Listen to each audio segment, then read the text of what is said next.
जी सबसे पहले आपके पास आज चाहेंगे, जिस तरह के नंबर्स हमने कल यहाँ पर आते हुए देखे हैं, क्लियरली जिस तरह का इंपोर्ट सोने और चांदी दोनों में बढ़ा है, इवन एज भाव यहाँ पर इतने ऊंचे हैं, सबसे पहले आपका क्या इनिशियल रिएक्शन है? देखिए, नो डाउट है कि आफ्टर द दीपावली आपने देखा होगा कि one side the investment buying full थी, और आपने ईटीएफ में देखा होगा गोल्ड और सिल्वर का दोनों एम अगर गिने तो 2,85,000 करोड़ का हो रहा है, यानी 115 टन गोल्ड हो गया है और 4,200 टन के करीब सिल्वर हो गई। तो पूरा का पूरा इन्वेस्टमेंट डिमांड है, ऑल ओवर वर्ल्ड था, ग्लोब था।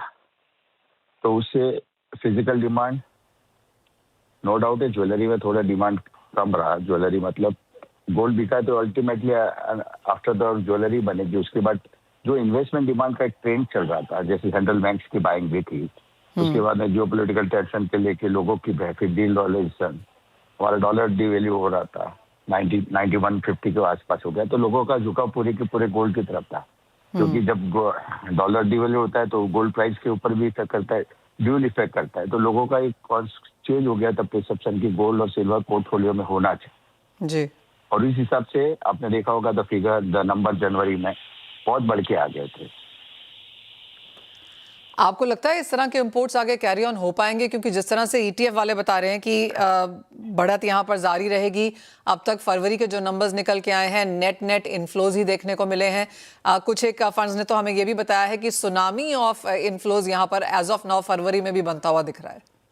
नहीं, मुझे लग रहा है कि it's depend on the global market. वहाँ का सिनेरियो कैसे होता है, what the mood off the president of USA, उनके मूड के ऊपर सब डिपेंड होता है। But overall geo political tension है, डॉलराइजेशन है, हर जगह के ऊपर आप देखोगे अभी भी तो अनसर्टेनिटी है। नो डाउट जो प्राइस फॉल हुआ है उसका मेन रीजन है because of Chinese holiday, the big holidays of 15 days. तो जब 24 के बाद में जब खुलता है, it's a right time to buy और राइट टाइम टू इन्वेस्ट और right time to inventories in the gold and silver both. It's a right time. जो भी करेक्शन आता है, देखिए वो वेरी थिन मार्केट है। अगर आप ओवरऑल मार्केट को देखोगे तो 20% भी वॉल्यूम नहीं है globally, I am talking about. और नो डाउट एमसीएक्स के अंदर तो वॉल्यूम ड्राई हो गया because of the high margin of 40% and 70%। I don't think why they increase so much. तो या तो एकदम ड्राई हो गया है एमसीएक्स के अंदर, तो लिक्विड अपना क्या बोलते हैं वॉल्यूम। तो मुझे लग रहा है कि जब तक चाइनीज मार्केट प्लेयर्स नहीं आते मार्केट के अंदर, द लॉन्ग हॉलीडेज, उसके बाद में देखिए आप फिर ट्रेंड स्टार्ट हो जाएगा। और जिस हिसाब से चाइनीज ने सिल्वर बाय की है आफ्टर दिस जनवरी मंथ, और उन्होंने काफी क्वांटिटी के अंदर सिल्वर को उन्होंने बाय किया, और मुझे लगता है ट्रेंड अभी भी बरकरार रहेगा। नो डाउट $121 बहुत फास्ट आ गया था, उसमें कहीं ना कहीं लंबा करेक्शन का होप था, but 70-75 in between is the best buying level. Kothari ji, ऐसा यूजुअली कहा जाता है कि चाइनीज 10 साल में एक बार आते हैं और एक कमोडिटी में इतनी धूम मचा देते हैं। इस बार ये आप कहेंगे चांदी रही? हाँ, नो डाउट गोल्ड और सिल्वर बोथ। अगर आप देखोगे तो फरवरी 2 को गोल्ड $4,200 था और सिल्वर $65-70 था। तो उस हिसाब से उसके बाद में सिर्फ इतने भाव को बढ़ाना बोले तो बहुत बड़ी बात है। तो मेरे हिसाब से Chinese is the man player, और जो चीज बाय करते हैं लॉन्ग टर्म का व्यू लेके वो बाय करते हैं। It's not a short term के उन्होंने स्पेकुलेट करते हैं, क्योंकि चाइनीज तो एक्सपोर्ट करते नहीं, उससे तो सिर्फ बाइंग करते हैं। तो मेरे हिसाब से वो लोग लॉन्ग टर्म व्यू करके सिल्वर का वो लोग बाय कर रहे हैं, और ह्यूज क्वांटिटी में। इवन आप देखिएगा कि $2 प्रीमियम में भी उन्होंने सिल्वर को बाय किया था at the end of the January month में। तो मुझे लग रहा है कि फिर से डिमांड तो एज यूजुअल रहेगा ही, और गोल्ड सिल्वर दोनों का डिमांड है। थोड़ा बहुत स्लो डाउन है, नो डाउट कि उसके हिसाब से मार्केट थोड़ा अनसर्टेनिटी पे है, थोड़ा करेक्शन मोड भी हम लोग चाहते हैं कि बहुत ज्यादा बढ़ गया था। $5,600 और 121 silver is the impossible number. Kothari ji आपको क्या लगता है साल के अंत तक सोना और चांदी दोनों कैसे देखने को मिलेंगे? मुझे लगता है the comfortable level is the $4,200 to $4,500 in between is the comfortable rate to buy in terms of rupee terms, if dollar in 90-91 range. तो मेरे हिसाब से गोल्ड 135 के लेवल तक बेस्ट बाइंग लेवल है, और सिल्वर 2 लाख और 2,40,50 हजार के बीच में जो अगर चांदी रहती है तो बहुत अच्छी बाइंग लेवल है। और मैं तो इवन यही कहता हूँ कि जब तक चाइनीज नहीं खुलते तब तक बेस्ट बाइंग लेवल है गोल्ड और सिल्वर बाय करने के। कोठारी जी, दूसरी बात, ज्यादा इन्वेस्टमेंट बनता हुआ देखते हैं या फिर आपको लगता है ज्वेलरी में कुछ बहुत अब खरीदारी लौटती हुई नजर आएगी?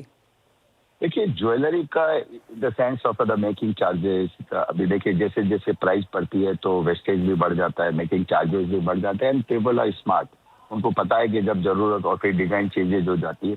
तो आज की डेट में नई जनरेशन है, उनको सब पता है। लाइट वेट ज्वेलरी अभी बहुत मार्केट में आ गई, तो उनको जैसे चाहिए वैसे ज्वेलरी को एक्सचेंज कर लेते हैं। और अभी आज की डेट में ट्रेंड पूरा चेंज हो गया है, यूथ भी है अब ईटीएफ के अंदर गोल्ड और सिल्वर को बाय करने लग गए हैं। तो कहीं ना कहीं मुझे लगता है अल्टीमेटली तो गोल्ड ही और कन्वर्ट होकर ज्वेलरी में होना है अल्टीमेटली। इनमें ज्यादा डिमांड है आपको लगता है? हाँ, अब इन्वेस्टमेंट इन्वेस्टमेंट। डिमांड है और प्राइस का भी है, तो लोग उसमें डिमांड ज्यादा इन्वेस्ट कर रहे हैं और धीरे धीरे फिर उसको ज्वेलरी में कन्वर्ट करेंगे। तो एक तरफ बार्स एंड कॉइन्स बुलियन, दूसरी तरफ ईटीएफ में अच्छी खासी खरीदारी है। डिजिटल गोल्ड सिल्वर के क्या हाल है?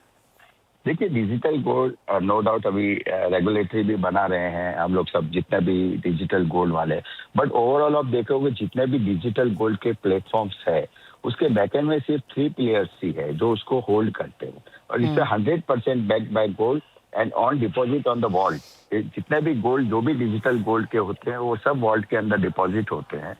और मेरे हिसाब से अगर सेल्फ रेगुलेटरी अथॉरिटी भी अगर बनाते हैं या किसी भी एजेंसीज को लेके रेगुलेटरी अगर बीच में होती है तो इसका डिमांड काफी अच्छा है, क्योंकि डिजिटल गोल्ड में आप आपका गोल्ड एसआईपी के हिसाब से आप उसको एक्यूमुलेटेड करते Small रहते हो और quantity, 100% बैक बाय गोल्ड होता है और उसको वॉल्ट के अंदर डिपॉजिट होता है। और जब चाहिए उसको आप लीजिंग भी कर सकते हो या आपको चाहिए तो आप उसको सेल भी कर सकते हो या उसको जब चाहिए आप उसको एक्सचेंज करके ज्वेलरी भी ले सकते हो। तो digital gold is the safest one. But in terms of ETF उसमें थोड़ा आपको ये तो आपने क्या हुआ कि आपने समझो 100 रुपए के डिजिटल गोल्ड अगर एसआईपी आप कर रहे हो तो आपका 0.00% से आपका इनवॉइस बन के सीधा आपके अकाउंट के अंदर जमा हो जाता है और उतना ही सोना आपका फिर लॉजिस्टिक के पास में आपका चला जाता है। तो digital gold the way ETF में थोड़ा बहुत चार्जेस पर एनम का लगता है, the holding charges, the insurance charges, और उसमें ईटीएफ पॉइंट उतना नहीं, नॉमिनल है 0.10 या 0.07 के आसपास होता है। तो ईटीएफ भी है, डिजिटल है, एमसीएक्स है, तो no doubt it's a volatility. उसके अंदर आपको मार्जिन पे करो ये तो उसमें भी आपको अगर 20% मार्जिन के अंदर काम करते हो तो आपको बैक में आपने देखा होगा कि market fall bye 15%, silver fall bye 35%। तो जी। उतना आपको वेरिएशन के लिए कैश हैंड में रखना पड़ता है। तो सब जगह पे अपॉर्चुनिटी बहुत Opportunities अच्छी है। डिजिटल गोल्ड भी बेस्ट है, ईटीएफ उससे भी बढ़िया है, और एमसीएक्स में नो डाउट जिसको हेजिंग करना है तो उसके लिए सबसे बेस्ट इंस्ट्रूमेंट इज एमसीएक्स। इसमें ऑप्शन भी है। तो बहुत सी चीजें आज की डेट में वैराइटीज नंबर ऑफ है, तो मेरे हिसाब से इन्वेस्टर को कहीं पे भी इन्वेस्ट कर सकते हैं। द सेम वे प्राइस आपको सब जगह पे इक्वली रहता है, सिर्फ एमसीएक्स में आपको कैरी फॉरवर्ड चार्जेस होता है। Point taken. Kothari ji, as always बहुत शुक्रिया साथ जुड़ने के लिए, बहुत डिटेल में वो चर्चा भी करने के लिए। तो जहां तक वॉल्यूम्स की बात है, जैसे कोठारी जी कह रहे थे कि मार्जिन्स बढ़ चुके हैं और वॉल्यूम्स में गिरावट देखने को मिली है।